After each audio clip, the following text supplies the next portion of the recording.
Yeah.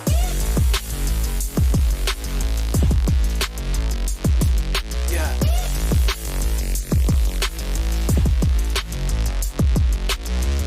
Yeah.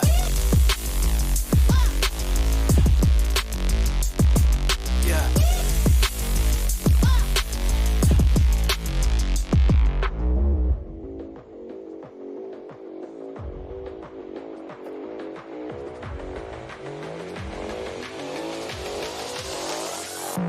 Yeah.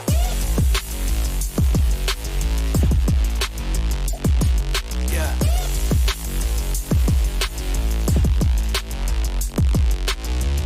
Yeah.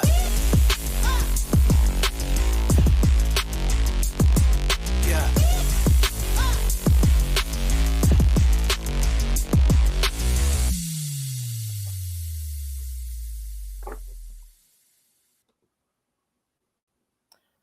All right.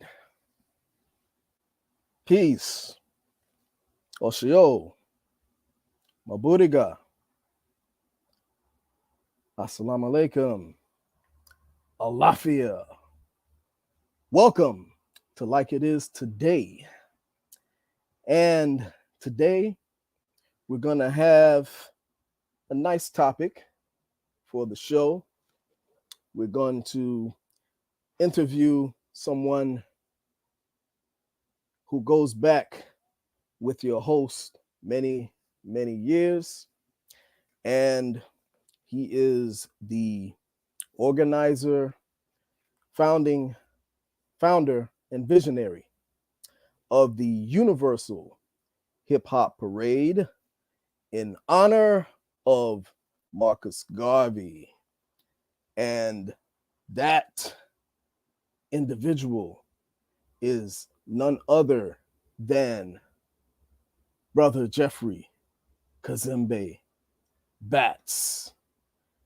Brother Peace. Kazmbe, Peace, peace. my brother. Fierce. It's so good to be here. Um, Peace to everybody out there in, uh, what should I say, computer land, streaming land, and streaming land. Peace, everybody. All right. Yeah, so I guess before we start talking about the parade, let's first give them a little biographical information about yourself and your history in the movement. And from there, we'll talk about the parade. But first, let's do the little bio. Yeah, well, I'm not sure where to start, most of my adult life, I've been involved in what I like to call the movement, and the parade is just a small part of it. Uh, my best friend's father was murdered by the police when I was about 13 years old. And his father's name was Arthur Miller, and it was a big case in Crown Heights. And I remember being on the school bus coming home with my friend Artie and his sisters when they found out that their father had been choked to death by the 77th Precinct cops. So, but even before that, I used to always like to read and, watch Like It Is and be inspired by videos or tapes of Martin Luther King. Um, After my friend's father was killed a few years later, Michael Stewart was choked to death at Union Square Station by the police. And I got involved with that case. As far as when I say it's the case, I'm not a lawyer, but as far as trying to raise consciousness around that case at the House of the Lord Church with Reverend Daughtry as the pastor till this day. And that was in 83. That's when I first met Charles Barron, and we were co-chairs of the Michael Stewart Justice Committee. Um, I've always thought internationally, uh, even before I found out about Marcus Garvey. I was intrigued about South Africa. Seemed like slavery in my time, as opposed to in the books. I was an activist on campus, helped to shut down school buildings. We shut down CUNY in 89. We shut it down in 91. I was at BMCC, but it was a citywide movement. Uh, the New African People's Organization, uh, All African People's Revolutionary Party, and then organizations like the United African Movement, Alton Maddox was a big influence. Reverend Sharpton's National Action Network, Sonny Carson's Committee to Honor Black Heroes, and the December 12th movement in the 80s and the 90s. So that's a little about me as far as my foundation. I worked at Liberation Bookstore with Una Mulzak for a minute or two. Oh, I didn't know you worked there at Liberation. Yeah, I worked at Liberation. Oh, And she wow. was fond of the fact that her father was a captain on one of Marcus Garvey's ships Mm, over there on 131st and Malcolm X Boulevard on Lenox Avenue, as it was mhm. called then. Yeah, I worked at Liberation. Wow. Yeah. Well, now,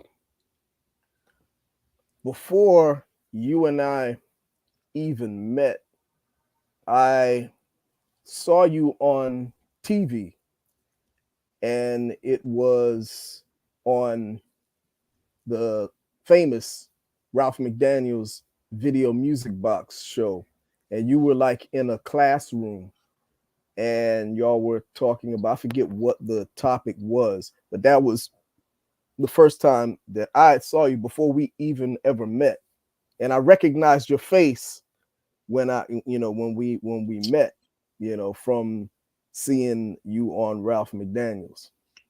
Because you and I Yeah, met at I believe we met at the um at the hall with the African Nationalist Construction Movement, and Robert Harris. Robert Harris. Well, that incident was when we had shut down BMCC with the CUNY takeover. We invited Ralph McDaniels to come on campus with his video music box to tell our story. And that's what you saw. Mm, That was my first time really meeting Ralph, and he helped to blow up, the issue amongst mhm. a lot of people who were watching Video Music Box at the time, and we were very excited, including myself, to have that opportunity. And that reminded me, uh, if you have that tape, because I've lost it, I don't know what I did with it. But if you Yeah, have it, I I'd hope love I still to have it. I had it on a VHS, get it. and believe it or not, through forced moving, I had to throw away a lot of tapes, man. I'm just hoping that was not in the number of the tapes that I threw away garbage bags of VHSs, man, and books. So I'm hoping that that one wasn't in that number. Yeah, I hope so too. If you find it, do let me know. I know what you mean. I recently cleaned out a closet and I have stacks of VHS and even larger files, I mean, formats of tapes that I need to get transferred, not even the DVDs, but into the cloud and see what I got. Some of them date back to the 90s. And I may even have it myself because I don't know what's on all these tapes.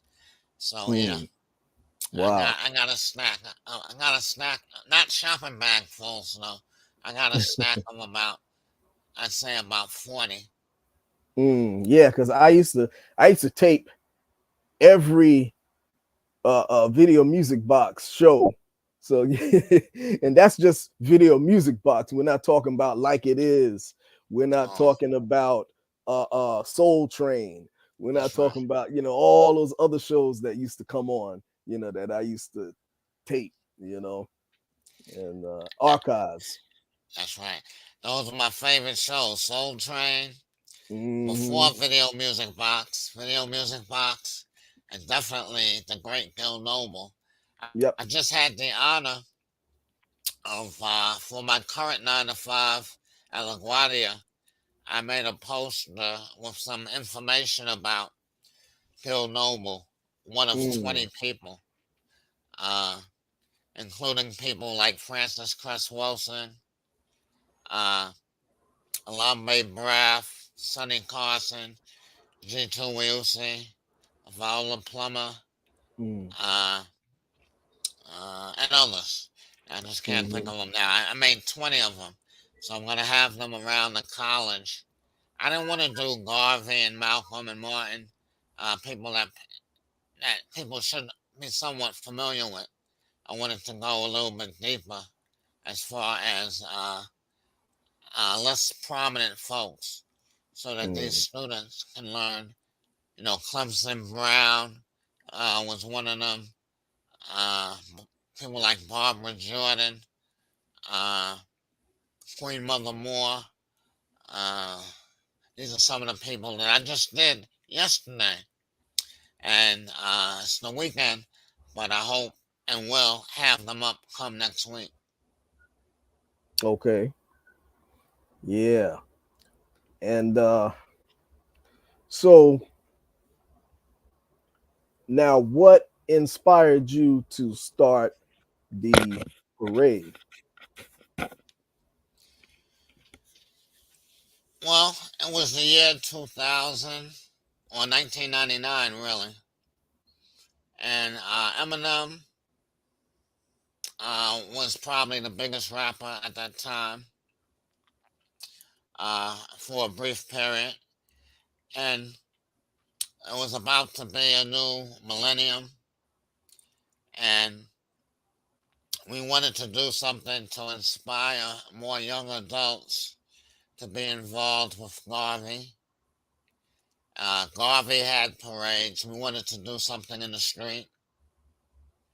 I attended a lot of the Marcus Garvey parades in Harlem, and it was mostly older folks, Right. people like around my age now and older. Yep. And so I thought that there should be a more younger folks involved in the parade around Garvey. Mm, And then we were also saying, well, just to have a Marcus Garvey parade might not be appealing. And we liked hip hop, and we wanted hip hop and rap music in particular uh, not to go the way of jazz or rock and roll, uh, where people don't really know how it started coming out of the black experience, out of black culture. A lot of clubs in the early 2000s, jazz clubs, you see nothing but white people in there. And how people like Elvis Presley and others uh, took what Chuck Berry and others did to start, and now a lot of folks don't recognize the true history of rock and roll. right. So with the rise of Eminem, we didn't want that to happen in rap music. A, B, we wanted to get more young people involved with the philosophies and opinions. C, we wanted to do something out in the street, but not just protest, as we did protest, but more celebrate. And that's how we came up with what we say we stand on two legs. One is the philosophy and opinions of Marcus Garvey, having the parade in his honor, and two, hip hop culture, which we grew up with. All the elements, not just rap music. I worked with Sonny Carson to change the name of a street in Bed-Stuy to Marcus Garvey Boulevard. To our knowledge, it's the only street named after Marcus Garvey, at least in the metropolitan area. I don't know if within the United States. I'm sure there's probably one in Jamaica and maybe some other places, but I Mm. don't know of any other Marcus Garvey Boulevard or Avenue or Street in the United States. And if someone sees this and knows of one, please let my brother Fierce know so he can get it back to me. So I like to take a lot of uh, joy in the fact that here in Bed-Stuy, we have a street named after. Now, there's a Marcus Garvey Park in Harlem, and that's Right. beautiful. But I'm talking about a street, an avenue, a boulevard. Yeah, we did that. So you were that street. You were actually a part of the renaming of that street. Oh, most definitely. Wow. Uh, See that I never knew. Reed Avenue, a couple of blocks up, was changed to Malcolm X Boulevard prior Hmm. to Sumner Avenue becoming Marcus Garvey Boulevard. I had approached Sonny Carson, who was responsible for changing Reed Avenue to Malcolm X, and I was like, yo, how are we gonna have a Malcolm X Boulevard with no Marcus Garvey Boulevard? That ain't right. And he Mm. agreed, and we start working together. Of course, it had to go through the city council and all that, but we agitated to make it happen. And I was there when they unveiled the signs. Mm. Wow. Yeah, I never knew that. Yeah, man. I helped to change it. In fact, now I live in a building called the Garvey. Now I didn't Mm. name the building. I ain't gonna front and take credit for that. I just Mm. found out that it was happening and I had to get in there, and I'm in there. Mm. Wow. Yeah, wow. The renaming of that street, man. So that's a real big feather to put in your cap there. That's right. It's the Yeah. only one I know of. If Mm. again, if anybody knows, I'm in Philadelphia and Chicago and Miami, wherever, Atlanta. Is there another Marcus Garvey, a street named after the great honorable Marcus Garvey? Please let me That's a know. good question. I'm feeling that there is, but I am not Newark, hundred where? percent sure. I'm not 100% sure. Um, Uh, if I see I'm sure one, they have one in Kingston. Oh, you no, I'm seen one? talking. I'm talking about in the states. Um, Yeah, me too. That's what I'm talking about. okay, yeah. I'm feeling that there's, but to say where and if there definitely is. I'm not quite sure, but I'll keep my eyes open. Okay. I'll keep my eyes open. Now, fast forward to the more current day. So, this parade has been an annual parade that's Yes. been going on since 2099. And what are some of your hopes, goals, and visions taking this parade into the future? Well, I just would want the parade to be bigger, keeping it simple. Mm. More participation, more hip hop flavor, and more activist participation, more social justice in general, black power, black development in particular, representation in the parade caravan or parade procession. So just for it to be bigger.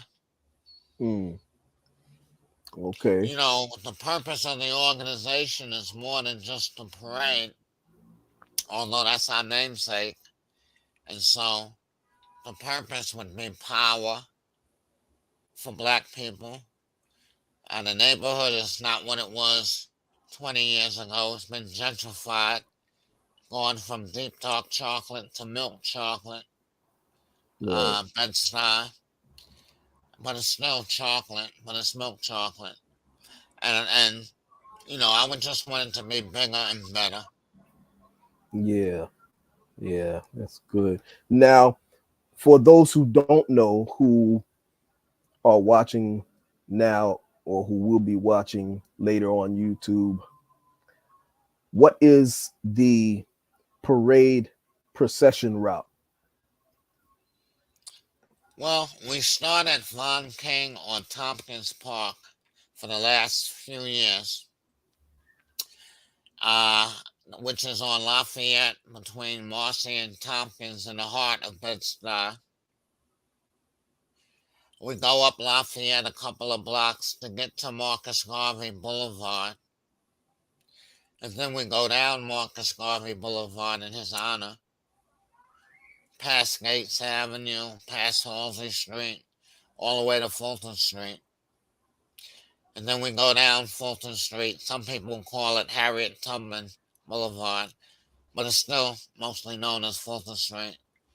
Above the A train, past Kingston and Troop, past Nostrand, and end at Bedford, where the Slave Theater used to be. It's not there anymore. So that's the route. Lafayette to Marcus Garvey to Bedford along Fulton Street. Nice. Now, what has your response been, or the parade's response been, in terms of involvement of the youth?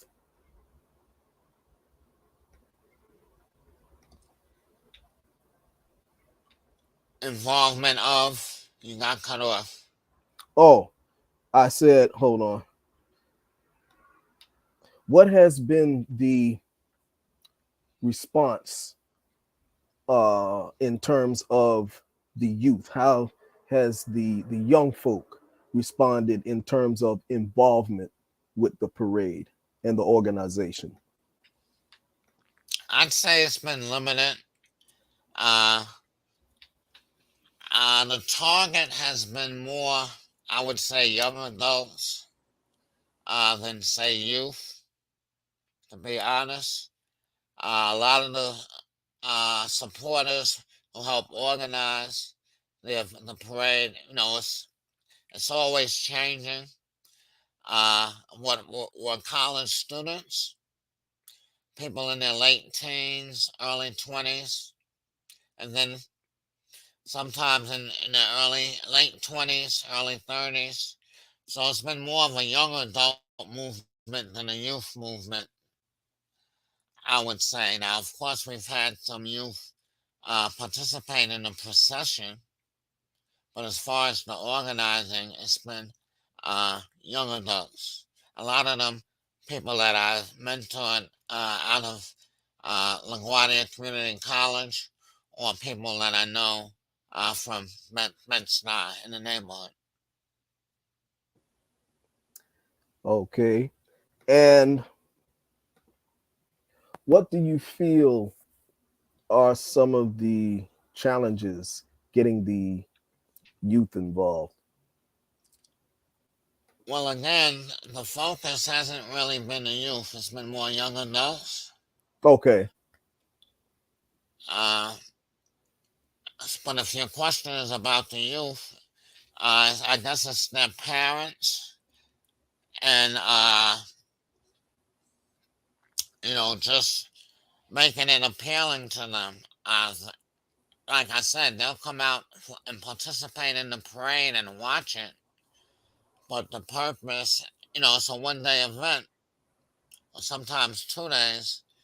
Uh, but making it happen, being able to pool resources and contacts and influence to make it happen has been the project more so than even the parade itself. And that doesn't embody the youth, that's more so the young adults. Hmm. Yeah, yeah. Now, even what I've noticed being involved, like when, well, really, youth can, if you're talking 17 to 21, that's still considered like youth, you know. Um, I don't know. I mean, when I was 17, I saw myself as a young man, not as a mm, youth. To me, mm, youth is like 12, 13. Once you get a teenager, you're a teenager. Youth is younger than that. It's like 12, 11, 10, 9. Uh, and we've had people that age participate, but again, not mm. organized. They just participate. Right, right. Yeah. But even with young adults, what I've noticed in, because when I was involved in, various movements back in the days, I was a young adult, as you say. And I noticed even back then, myself, and even, you're little bit older than me, um, but even in our age range, we were still like the minority, even in our age range, you know. I don't know if Mhm. you remember back that far. Yeah, I remember. I'm not Biden. Huh? I said, I'm not Biden. I remember.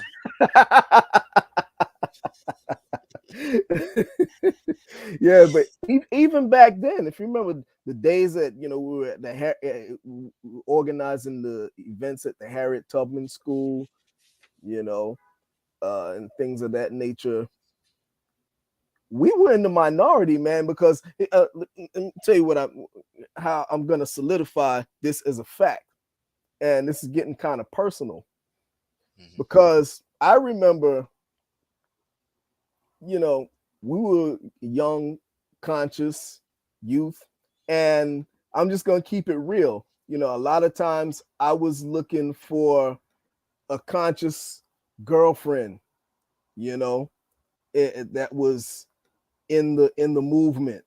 And shoot, all of the females, most, not all, let's say the majority of the females were at least like 12 years older than myself and more. Can you relate to what I'm saying? Well, you went in and out, but I think I got the essence of what you were saying. No, No, no, I was saying when at that time, being a conscious young adult, I would be looking for a young conscious female, yes. a girlfriend, and a lot of the sisters in the movement, they were like at least like 12 years older than myself and more. There was a handful that weren't, you know, and a lot of Well, times you would find also more males that were our age that was involved when you did have the youth. Can you relate to that? But I'm talking about back in the days. well, yeah. I mean,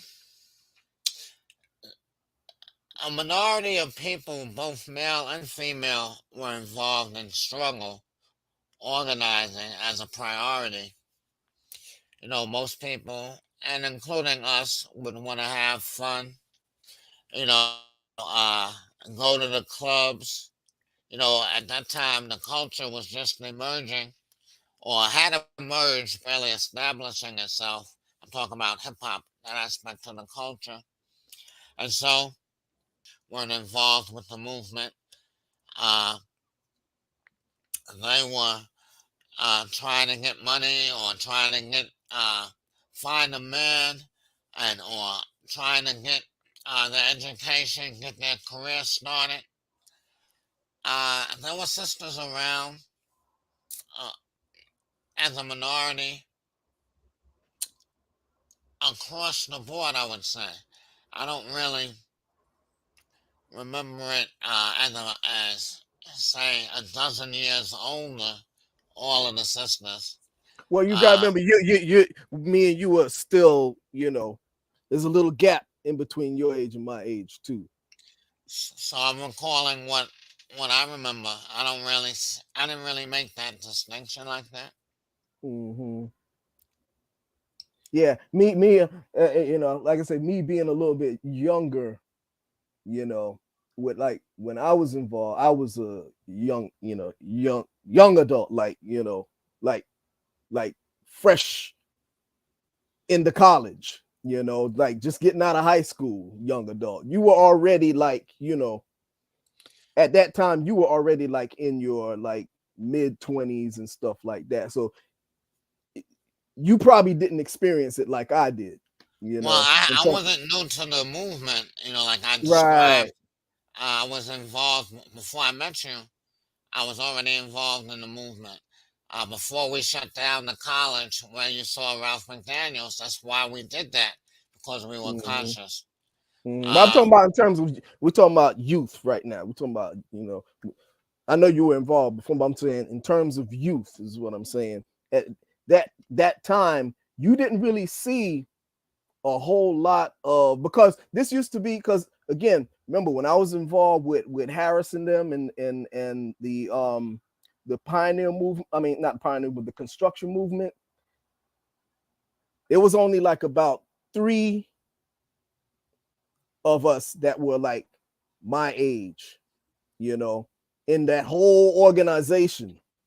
The rest of the members were like almost my parents' age. As a matter of fact, in that organization, there were no females that was like my age or even close to it in that whole organization. And taking it even beyond that, when I go to the different lectures and stuff like that, the the the young people, um the young adults, were, it was a minority, compared to a lot of the older, a lot of the other people that were in the movement. They were like, a lot of them were like much older than us. They were our seniors, like almost our parents' age. I can remember it plain as day. yeah, I hear you. I mean, I remember it cause there was a time when I was like a little younger, uh, around the age that time frame that you're describing, and at that time it was the same as far as uh, Young definitely a, adults. a hand a handful of younger people, both male and female, Mm-hmm. uh, and so yeah, I didn't really see the distinction that you're describing in my experience, even before like the African nationalist construction movement was a spinoff of the UNIA. In the UNIA, as I described, the parades were mostly older folks. And that's Yep. part of the reason inspired us to do our own thing. Even prior to the UHHP, we were trying to make our own Garvey movement because of the age issue. Uh, so, yeah, there's always been sisters around. I mean, Sister Soldier, we're around the same age. I remember when she was doing her thing, big time. Uh, as we were young adults. But I remember before she became famous as Lisa Williamson, uh, and how we used to organize. So, Oh yeah, there's the definitely sisters are sisters. there. Yeah, yeah, yeah, yeah. There was definitely, young sisters involved, but again, they were they were even more of the minority, um, in in terms of being involved. In terms of youth, I hear you. or should I say, as you say, young adults. Because that Yes. we used to complain about that. That's how I know, because me and the other group, like, okay, let me give you an example. Like when I became part of the construction movement, I brought in one of my high school friends, a cat named David, right?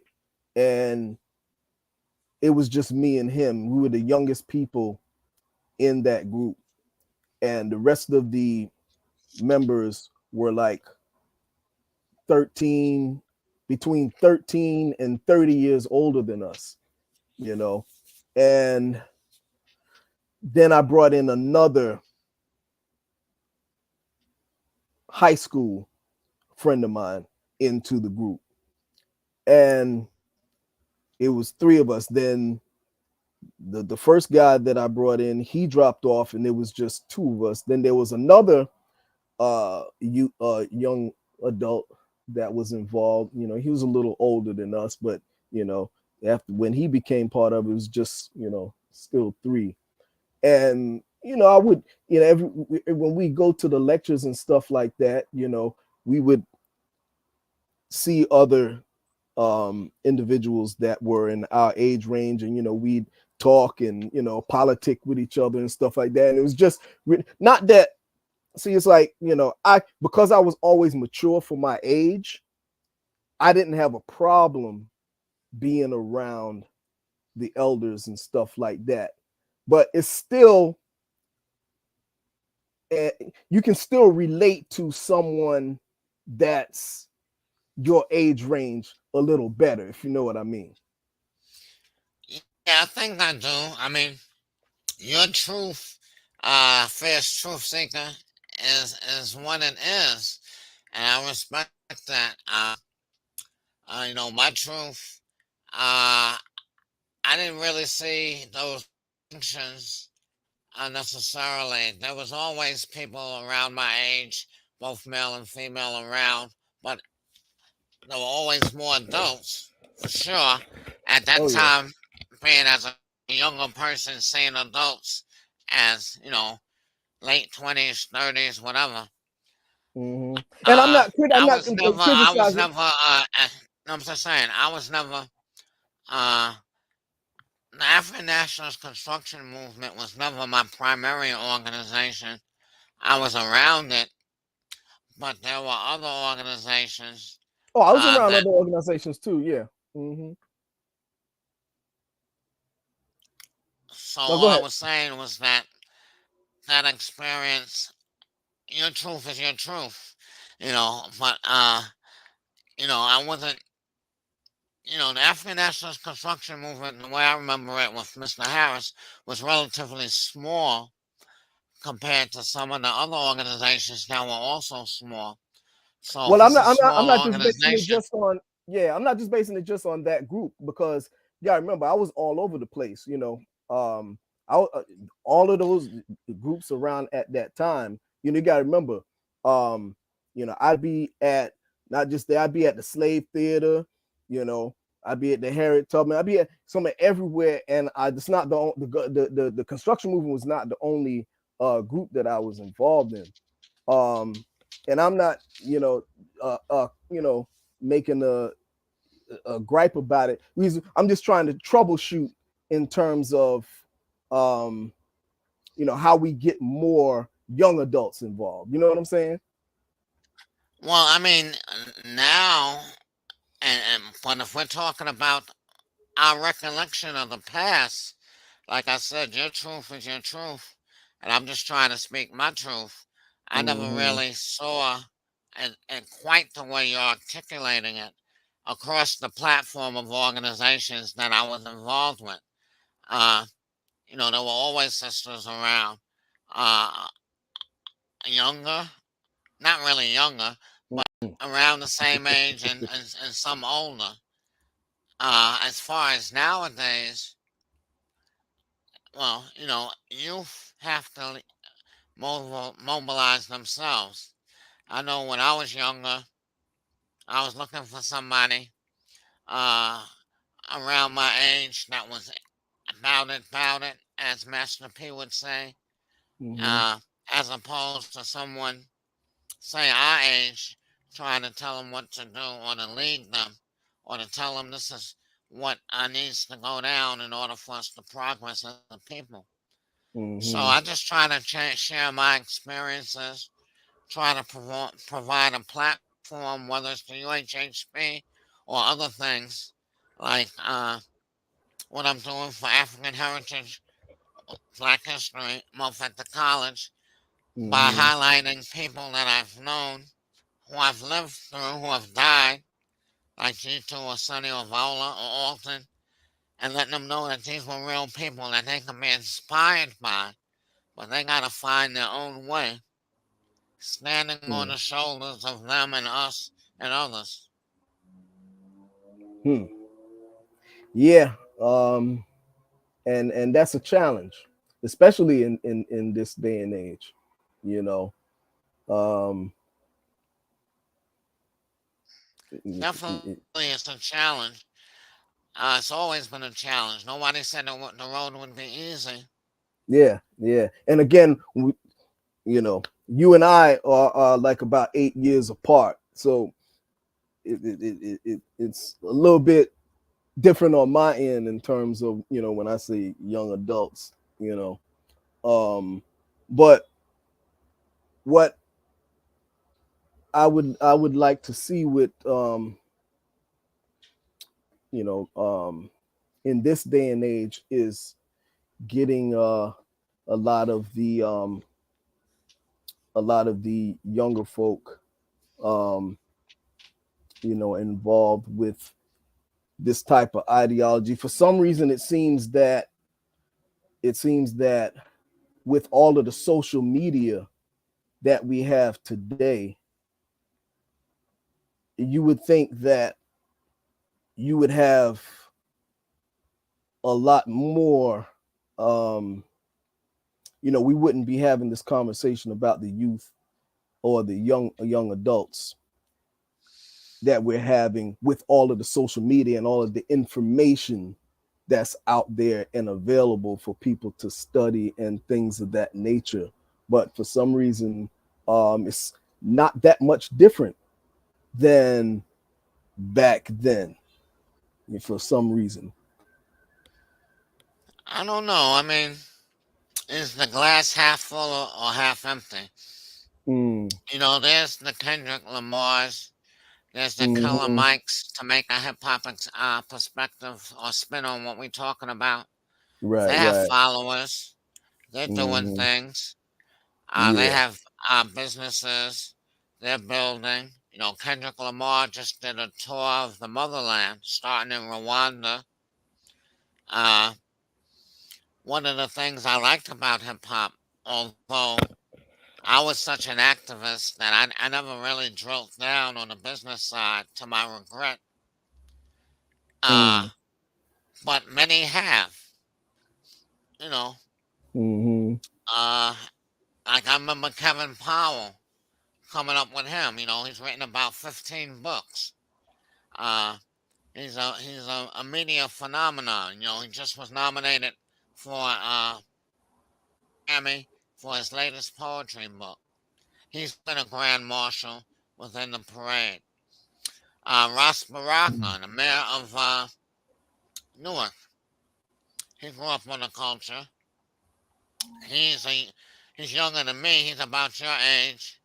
Uh, and he's going on to become the mayor of the largest city in New Jersey, Hmm. standing on the shoulders of his father, Amiri Baraka. Right, right. And so there's a lot.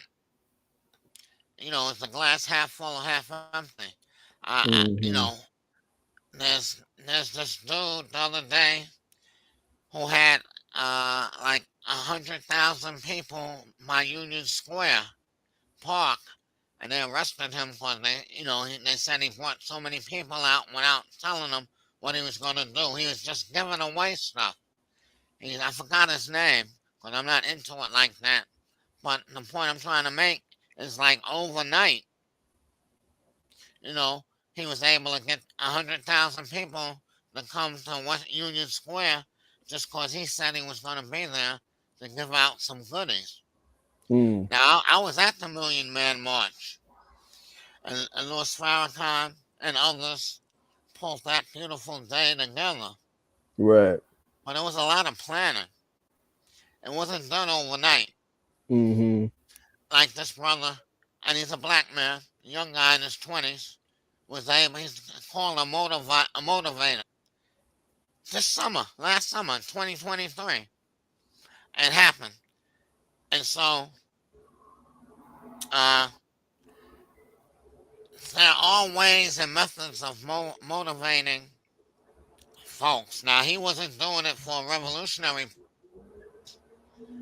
but that could happen. I Mm-hmm. know one of the saddest days for me was when I heard Khalid Muhammad had suddenly died after he just Right. left the NBA All Star game,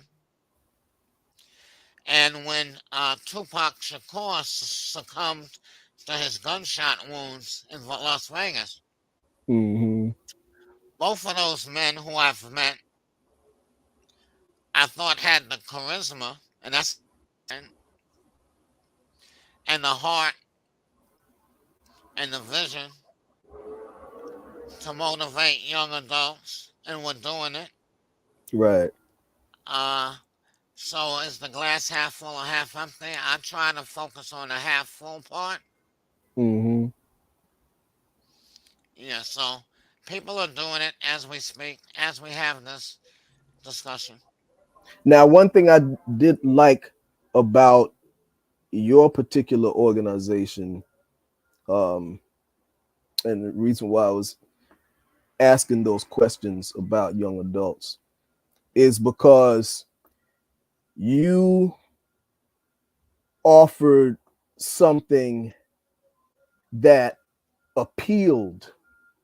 You offered something that appealed to youth. You came up with the concept of the hip hop parade, and you attached the Garvey to that.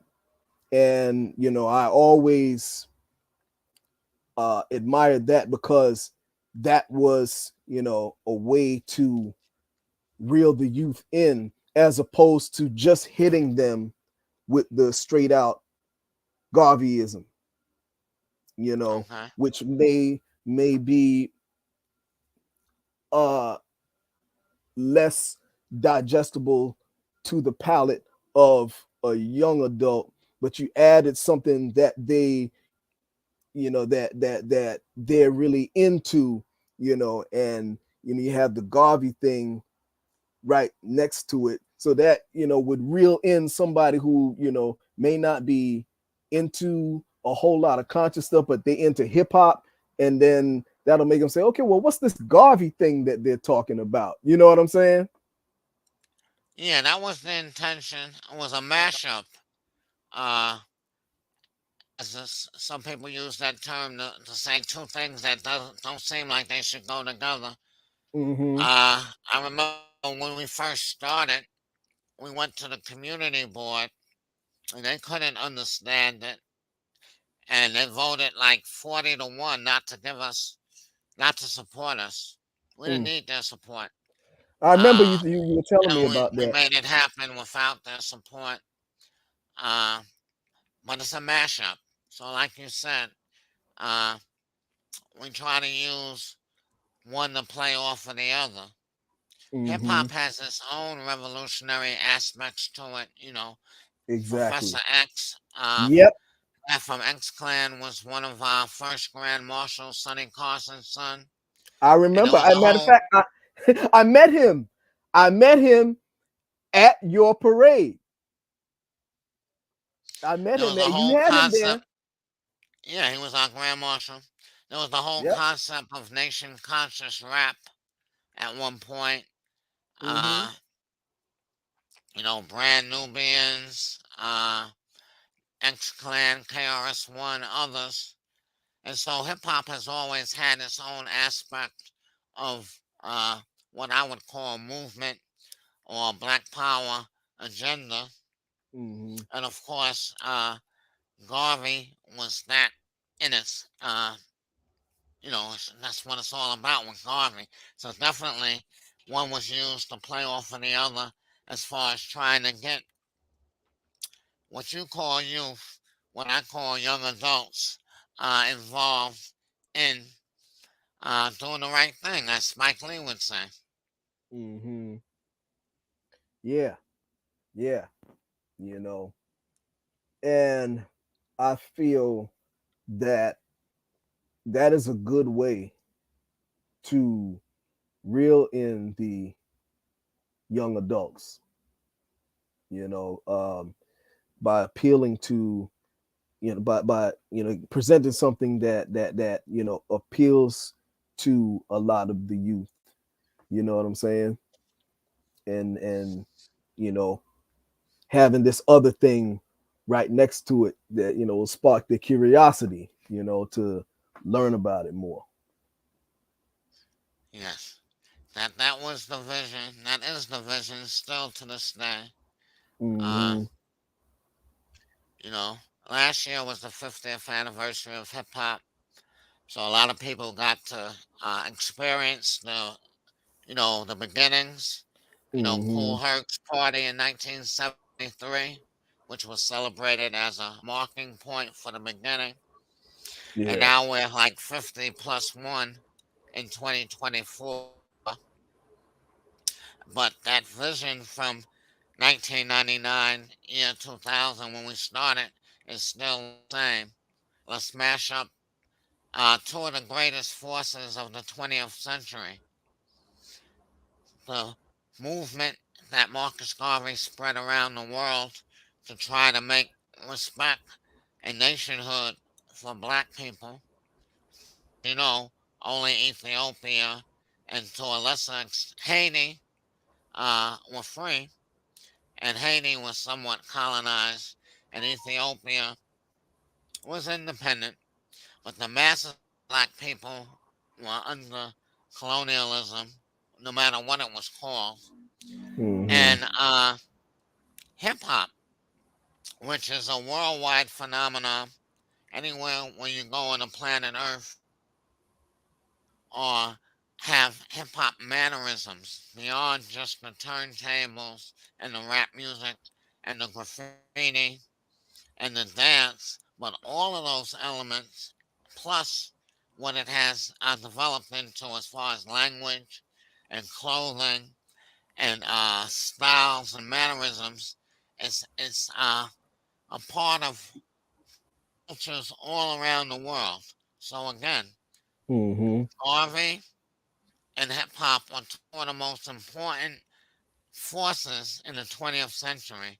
And now in the 21st century, we're mashing them together under under the banner of the Universal Hip Hop Parade to inspire people.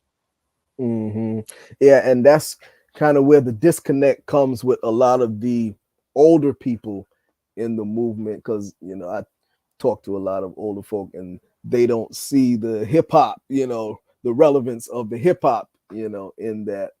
And I often, when I get into conversations with them, I have to tell them about the groups like Public Enemy, as you mentioned, Brand Nubian, people like KRS-One, and I have to give them a list of songs and things of that nature. And sometimes they will be more open, and other times they still don't get it.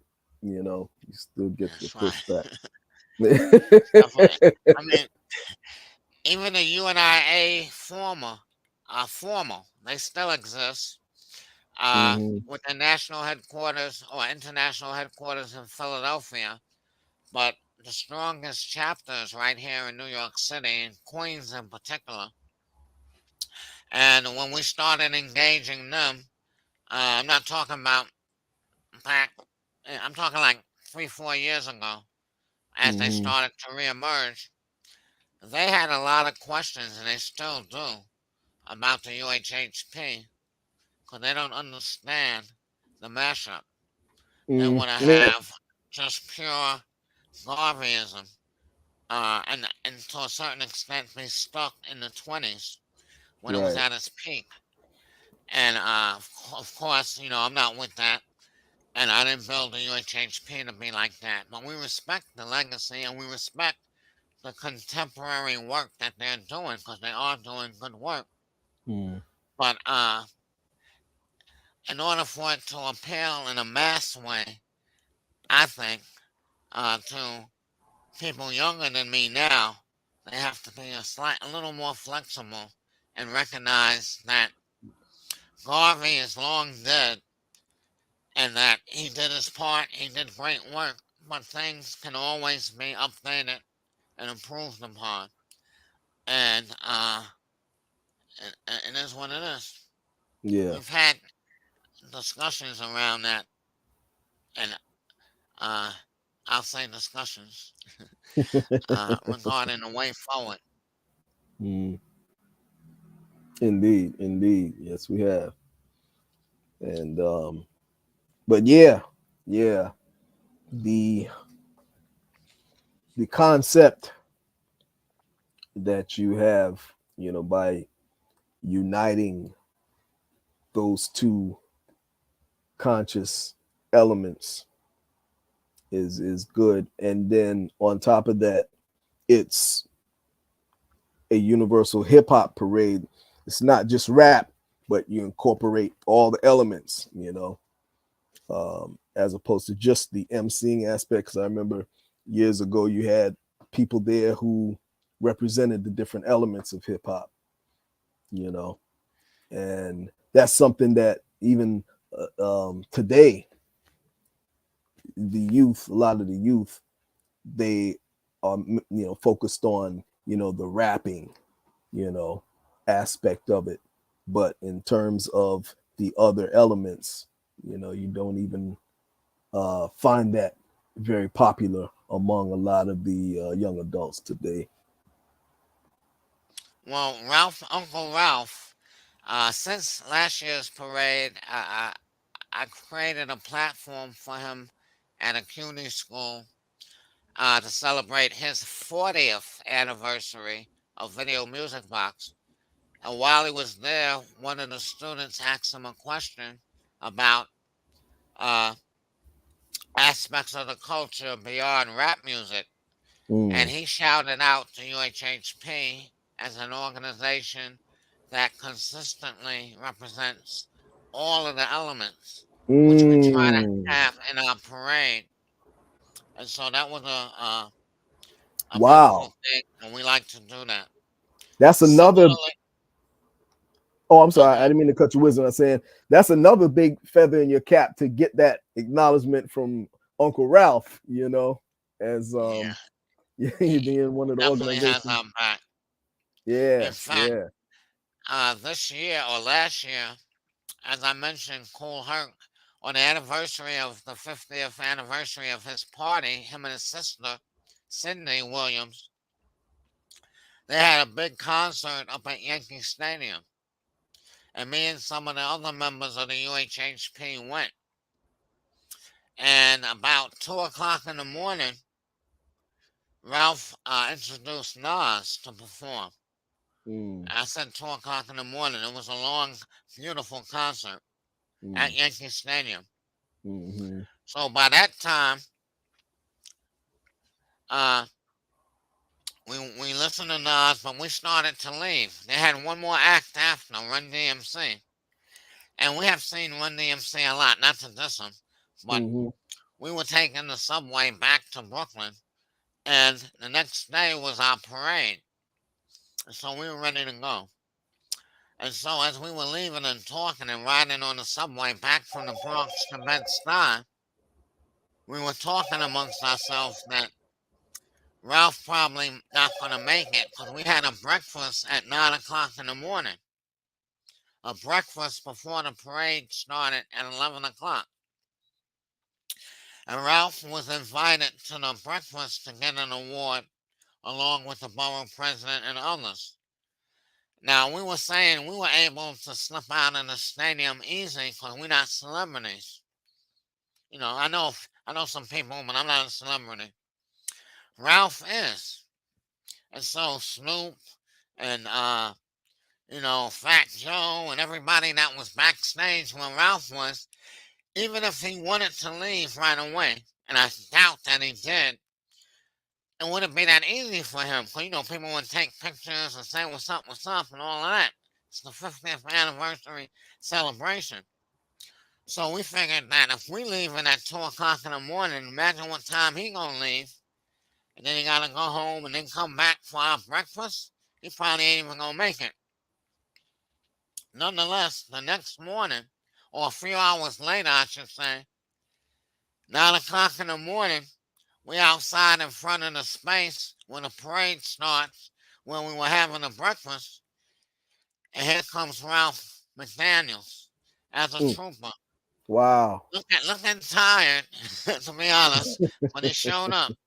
He always keeps his word, so he definitely has had the back of the UHHP and myself prior to that, going back to when he interviewed me when we took over the college buildings at BMCC back in the day. But he has always held the Universal Hip Hop Parade down.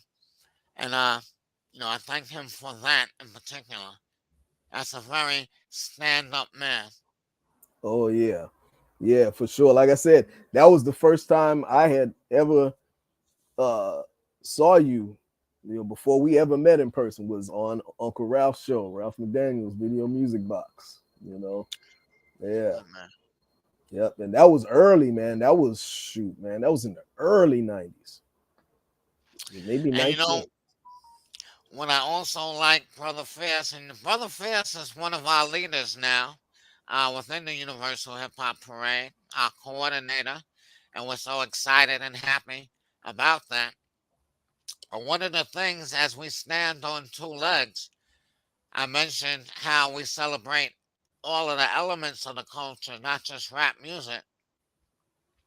In the tradition of Marcus Garvey, who had a big tent, he had communists and capitalists, he had Muslims and Christians, he had French speaking, Spanish speaking. Mm-hmm. He had a big tent. And so we have a big tent in a slightly different way, but in that tradition, we've had the NAACP, we've had freedom fighters like the recently deceased Sekou Odinga. We've had a crew that came from Washington Heights representing the Dominican community. We've had Palestinian flags and organizations in our parade. We've had the Malcolm X grassroots movement and Operation Power. So the UNIA itself, the Uhuru movement. So we cast a wide tent under the concept of black liberation. The December 12th movement have all participated in our parade. Alibi, not necessarily in the same year. That's why I say I'd like for it to get bigger and better. Mm. But we always have various elements, both on the movement side and on the hip hop side. Yeah. Yeah. And I mean, you've had and you've only mentioned really a few of the hip hop celebrities. You had others, that you haven't even mentioned yet, throughout the years. So, you've been really doing your thing, You're being kind of humble, you know. Yeah, because there's so much growth to be done. It's never really been about the celebrities, no. Hmm. It's about the regular folks trying to give people a platform to show out, have a good time, Yeah. show out by showing their creative skills, whether Hmm. it's performing or putting out a message that's relevant, like the Palestinians did and others over the years. Hmm.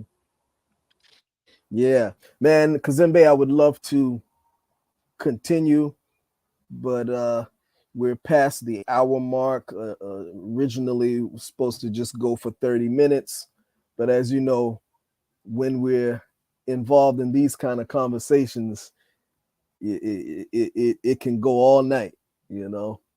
And we're Well, definitely going to want to have you back on. well, I thank you. I know you can see over my right shoulder, or maybe it's your left. I don't know how it shows up on the computer, but I got my boys, or two of my favorite rappers, Biggie and Tupac.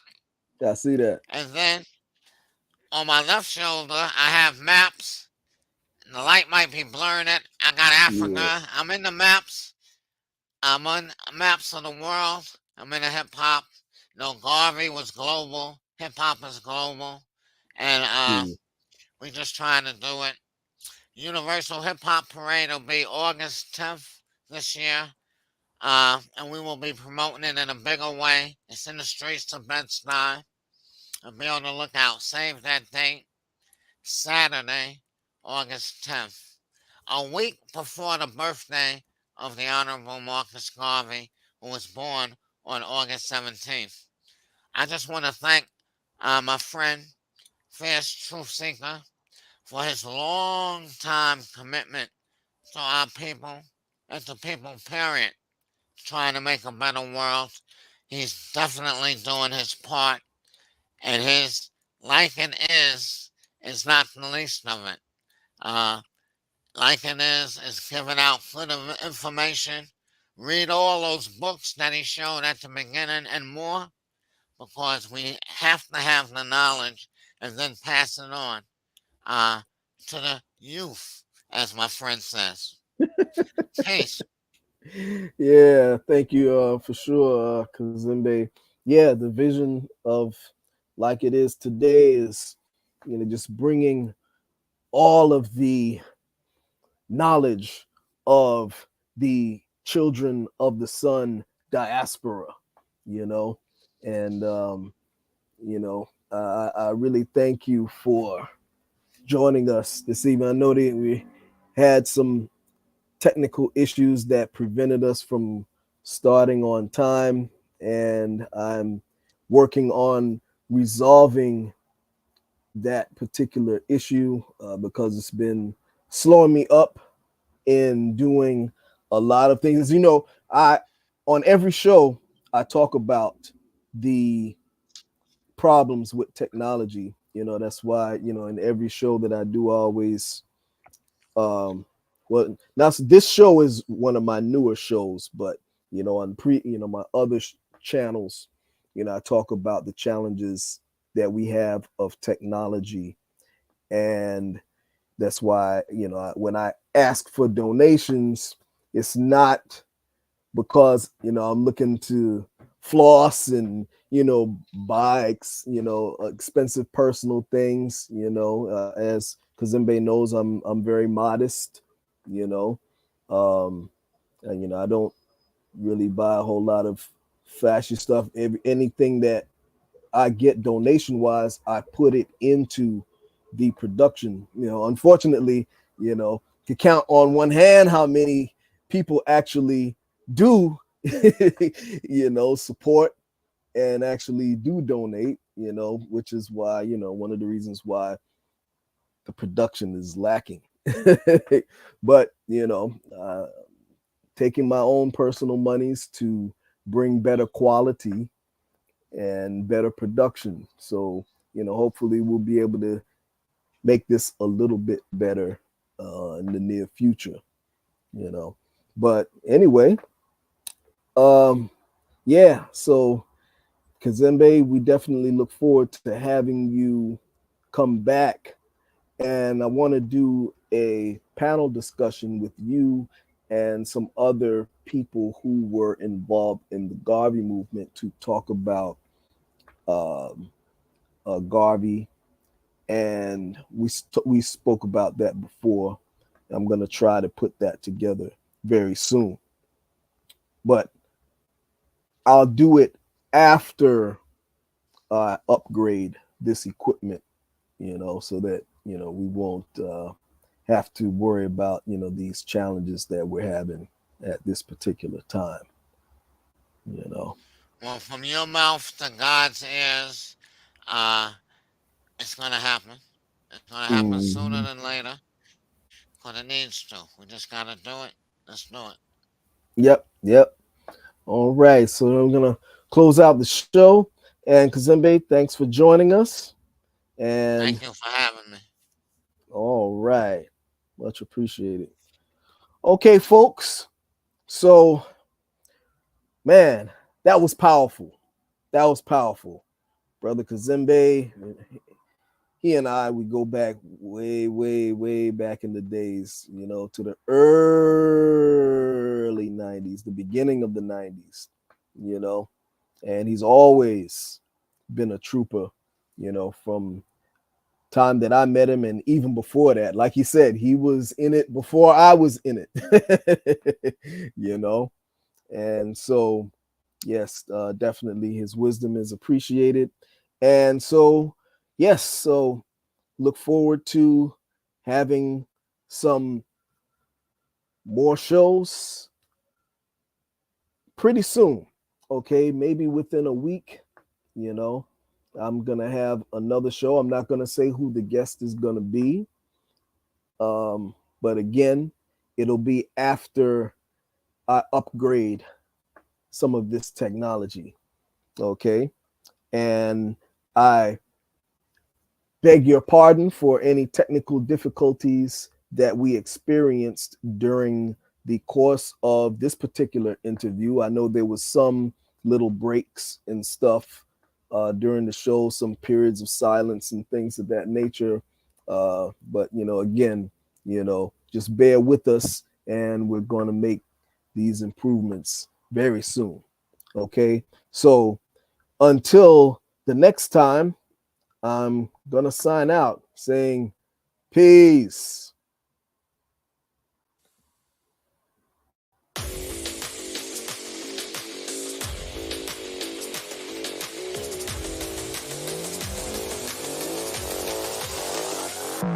Yeah.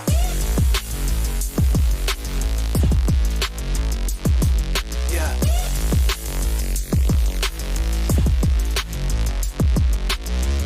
Yeah.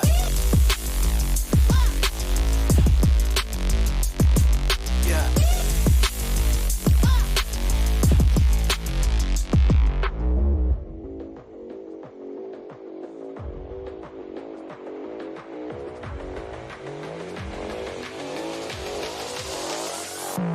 Yeah.